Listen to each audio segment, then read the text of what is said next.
Bonjour à toutes et à tous. Aujourd'hui, je vais vous parler des prunelles. Voilà, les prunelles. J'ai commencé de les trier un petit peu, j'ai pris de l'avance. Donc la prunelle est issue d'un arbuste épineux qui appartient à la famille des rosacées. Les fleurs au printemps de cet arbre sont connus pour avoir des propriétés diurétiques et laxatives. Donc les fleurs sont indiquées dans le traitement de la constipation par exemple. Les baies, elles, renferment des polyphénols comme les mûres, le raisin, les myrtilles, comme on avait vu dans les précédentes vidéos, de la vitamine C également. L'enveloppe extérieure des baies renferme à la fois des pigments et des tanins. Ce fruit a également des propriétés astringentes. C'est un fruit très intéressant pour notre organisme. Les tanins, les polyphénols qui ont le pouvoir de neutraliser les radicaux libres à l'origine du vieillissement de nos cellules et impliqués dans de nombreuses pathologies. Des maladies dégénératives et des maladies inflammatoires. Donc la consommation de fruits rouges, j'en avais déjà parlé dans les autres vidéos, est vraiment quelque chose d'assez important pour notre santé. Donc ce sont des fruits que l'on ramasse, que l'on cueille à peu près à cette époque, mi-novembre jusqu'à la fin novembre. Si leur goût est assez âpre, voilà, quand on les cueille en été ou au printemps, hein, dès qu'elles sont à peu près de cette taille-là, c'est vraiment très très âpre. Et à cette époque de l'année, quand elles ont pris les premiers coups de froid, un petit peu, le côté âpre disparaît. Il reste un petit peu, mais voilà, ça reste un fruit agréable. Il faut savoir une chose vraiment très importante, c'est que le noyau que l'on va enlever est toxique. Donc ce noyau contient de l'acide cyanhydrique, c'est pas facile à dire, et donc relativement dangereux pour notre organisme. Donc il est vraiment important quand on fait le tri des fruits, de le faire vraiment avec beaucoup de soin. Une parenthèse pour vous dire également que d'autres fruits contiennent de l'acide cyanhydrique, des fruits que l'on consomme très habituellement, comme par exemple les pêches qui font partie de la famille des prunes, mirabelles, cerises, les abricots contiennent dans leur noyau, dans les amandes, de l'acide cyanhydrique. Voilà, donc cela me semblait important. Donc il n'y a pas seulement que les prunelles qui contiennent de l'acide cyanhydrique. Comme je n'ai pas beaucoup de fruits, donc j'ai prévu de vous préparer une compote avec des pommes que j'ai déjà triées, hein, j'en ai déjà trié quelques-unes, dans lesquelles j'y ajouterai les prunelles. Et puis comme nous sommes dans les pommes et que j'en ai quelques-unes, je vais vous expliquer comment faire sécher les pommes. Voilà. Alors soit de cette manière-là, en les déposant au four, en les mettant dans un four bien ventilé, hein, il faut que ce soit un four ventilé, mais ça peut être sur un linge, sur un radiateur, hein, tout simplement, ou sur une plancha. Si vous avez une plancha, ça peut être fait de cette manière-là, ou cela, on peut procéder aussi en découpant des lamelles, on le fera tout à l'heure, en découpant des lamelles et en les passant dans un fil. Voilà. Et puis si vous avez la possibilité de les suspendre dans un endroit ventilé et chaud, hein, suspendu sur un fil, elles vont sécher de la même manière. Voilà, donc une fois qu'elles sont sèches, voilà, ça donne ça. On obtient des choses comme ça qu'on peut utiliser en bonbons ou qu'on peut utiliser, moi je les mangeais avec du fromage. On peut les manger avec du fromage, avec c'est presque comme du pain, ça donne un peu voilà cet aspect-là, une biscotte qui aura un peu de sucre, quelque chose comme ça, voilà. Donc ben, ça c'est pour le séchage, on y reviendra tout à l'heure. Nous, on va se concentrer sur notre compote donc qu'on va faire avec la prunelle et les pommes. I'm coming home, baby, now. I'm sorry now I ever went away. Donc pour faire la compote de pommes, de prunelles, pardon, voilà. Donc moi comme j'avais pas assez de prunelles, donc je vais faire, j'ai rajouté simplement des pommes. On va faire compote pommes prunelles. Je mets mes pommes dans une casserole. Dans le fond, j'ai mis juste un petit peu, un demi-verre d'eau. Voilà. Les prunelles.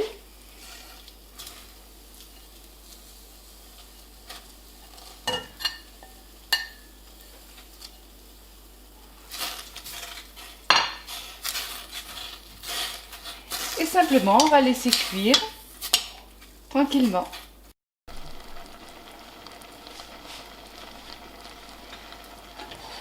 Alors, nous en sommes où avec notre compote de pialouse avec des pommes.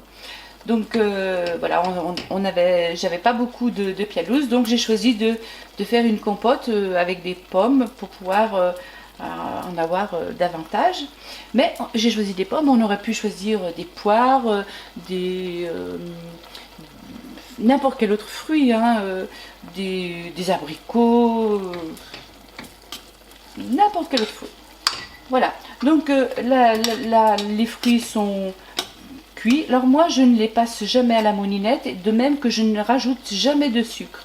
Mais vous, si vous préférez un petit peu plus sucré, vous pouvez rajouter, je crois que c'est 20% de sucre, hein, pour les gens qui aiment bien sucré. Moi, je ne rajoute pas de sucre. Il y a juste les fruits et puis un peu d'eau pour la cuisson.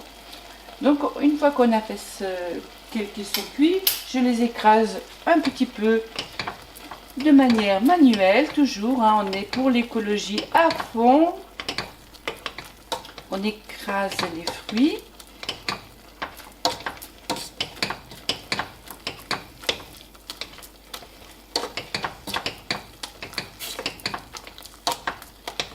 Voilà.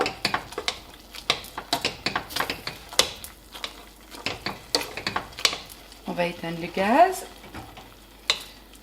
Voilà. C'est pas mal là.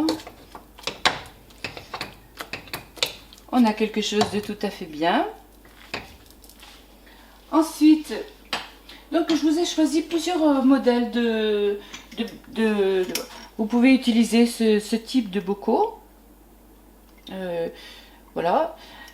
Ou ce type de bocaux, hein, pourquoi pas, hein, c'est de la récupération de conserve, hein, ou ce type de bocaux. Mais la seule chose qui soit vraiment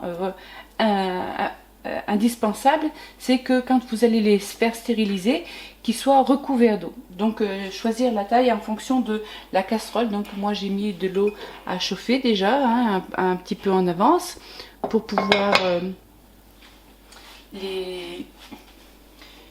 et ensuite, tant que vous remplissez le bocal avec la compote, bon c'est vrai qu'on en a vraiment pas beaucoup, hein.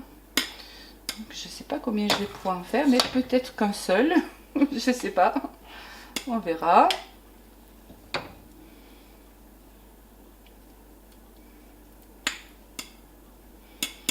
Voilà. Je mets le couvercle. Et là, donc mon eau bout, hein, dans la casserole à côté.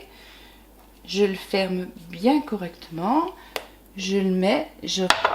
Peut-être que je vais rajouter un peu d'eau. On verra en fonction avec l'autre bocal si il y a besoin de rajouter un peu d'eau ou pas. Mais à partir du moment où l'eau bout, étant donné que les fruits sont bien chauds actuellement, donc il faudra les laisser cuire à 100 degrés pendant 20-25 minutes. Si on va pouvoir en faire deux, hein. Ça c'est un peu juste, mais bon, on va récupérer bien sur les bords. Voilà. Donc on en aura deux. Alors sur ce type de bocaux, il faut mettre que j'aurais dû mettre avant d'ailleurs. Enfin bon. Donc on met le caoutchouc en mettant bien la languette sur le côté. On peut faire tourner normalement. Bon, ça tourne pas.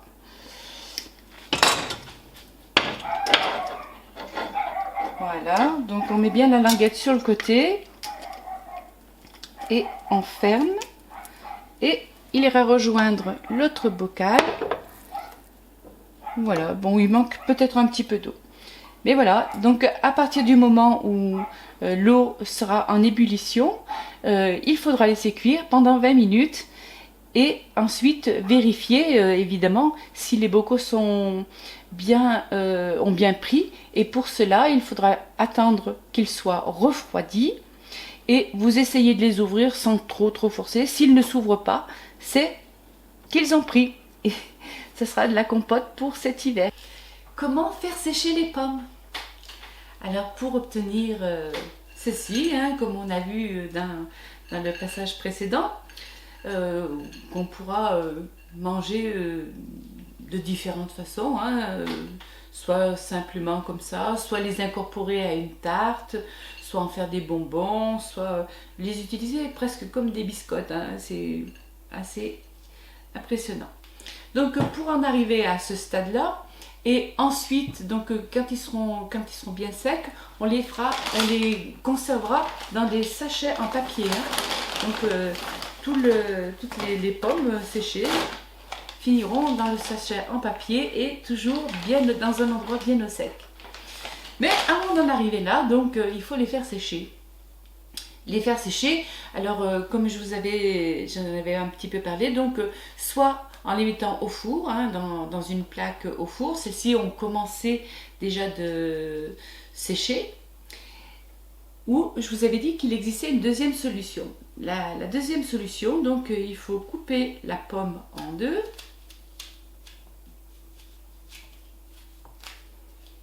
Voilà, je suis un peu mal tombée, celle-ci est un peu abîmée, mais c'est pas grave, pas de souci.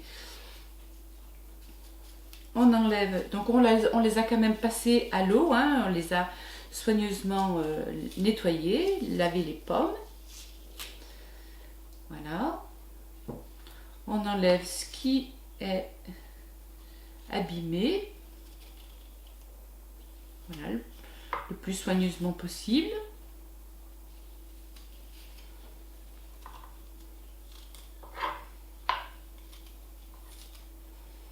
Et je galère un peu. Voilà. Et donc on obtient donc la pomme comme ça. On découpe comme pour les autres, si on voulait les faire sécher au four, hein, dans le même format. Il faut qu'elle mesure à peu près 7 mm, hein, pas tout à fait 1 cm, pour qu'elle puisse sécher plus facilement. Voilà, donc celle-ci, comme elle est un peu abîmée, donc du coup ça va être un petit peu galère, mais bon. Voilà, vous prenez une aiguille et du fil, voilà, vous les passez à travers la pomme. Je ne sais pas si vous avez déjà fait sécher des champignons, mais on peut procéder également de cette manière-là.